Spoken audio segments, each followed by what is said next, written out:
Murder at the Old Well Inn.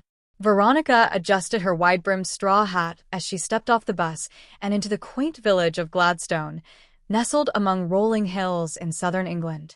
The air was crisp, infused with the earthy scent of damp leaves. She felt a thrill of excitement. This was just the kind of place she imagined while crafting her murder mysteries back in Southern California.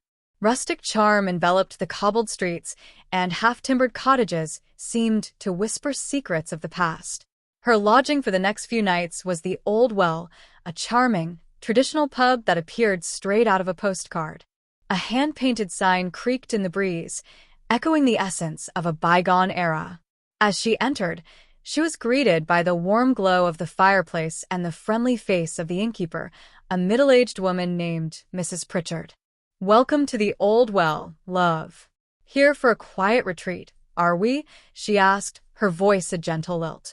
"Oh, just some inspiration for my writing," Veronica replied, making small talk as she signed the guest book. Little did she know that the tranquility of Gladstone was about to be shattered.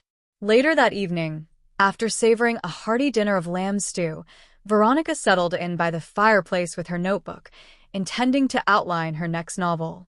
But the serene atmosphere was short-lived. A cacophony of shouts erupted from the back of the pub, drawing her attention. She exchanged curious glances with the locals, and concern danced in their eyes. Mrs. Pritchard rushed past her, her face pale as she clutched her apron. "Stay here," she implored before disappearing through a swinging door. Intrigued, Veronica rose and slipped into the corridor, curiosity pulling her forward. The murmurs and gasps from the villagers intensified as she peeked inside the room reserved for private gatherings. Her heart dropped. There, sprawled lifelessly on the floor, was Nigel Woodcroft, a respected local historian known for his idiosyncratic passion for village lore. The gathering crowd had hushed, converging in a tight-knit circle of panic and disbelief. The village's only police officer, Constable Marlowe, was nowhere to be seen. Veronica could sense the urgency. A crisis was brewing, and this was her chance to delve into an unwritten story that just fell into her lap. "Is anyone calling for help?" she asked, breaking the suffocating silence. Eyebrows shot up, startled by her American accent. Mrs. Pritchard had returned, breathless. "The constable is ill," she whispered, her eyes darting between the faces of her fellow villagers. "We don't know what to do." Veronica's instincts kicked in. "I can help. I write murder mysteries. I'll need everyone's cooperation." A murmur of surprise and skepticism passed through the room, but desperation hung heavier than doubt. After a few minutes of back and forth, the villagers reluctantly agreed. One was a butcher, another was a baker, and a third was a schoolteacher. Each of them offered insights, their voices intertwining in a tapestry of chaos and confusion. With each question she posed, Veronica began to weave their narratives together. Nigel had been inserting himself into other people's lives, notably by opposing the local council's decision to restructure the village's landmark, a dilapidated chapel. "He had more enemies than friends," one villager remarked bitterly. "Always stirring the pot, like an insect in a jar." As they continued discussing potential suspects, pieces of Nigel's life began to surface.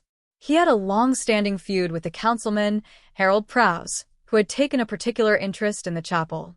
Veronica noted the nuances in their statements, recording every detail as if she were crafting a script. "Anyone seen him just before?" she asked. Eyes shifted, glances were exchanged, and then the butcher spoke up. "I saw Harold leave just moments before the ruckus. He was agitated." "Interesting," Veronica pondered aloud. "But an alibi isn't enough. We need to know how Nigel died." At last, they agreed to search Nigel's belongings. In the back room, they discovered an array of old letters and newspaper clippings. Tucked between the pages of a book on local history, she found an envelope addressed to Nigel and signed and ominous, containing a grave warning about his investigation into the chapel renovation. As twilight descended, the villagers grew restless, casting worried glances toward the heavily wooded edge of the village. With precious minutes ticking away, Veronica pieced together a budding suspicion. It wasn't just anger that prompted this murder. It was fear, she declared, her voice steady. Someone wanted to silence Nigel for good. The next hour was charged with tension, as Veronica led the villagers to confront Harold Prowse, who was reluctantly cornered at the crossroads as he tried to make a hasty exit.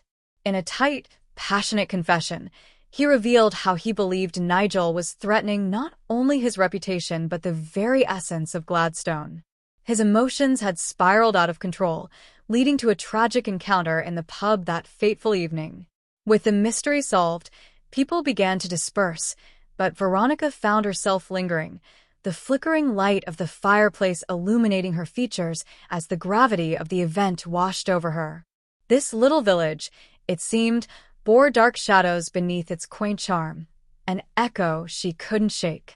In the stillness of the English night, she penned, sometimes, the quietest places hide the loudest secrets. For Veronica, her inspiration was not merely a story to tell. It was a haunting reminder of the fine line between community and conflict, forever etched in her heart as she departed the charming, yet tumultuous, Gladstone.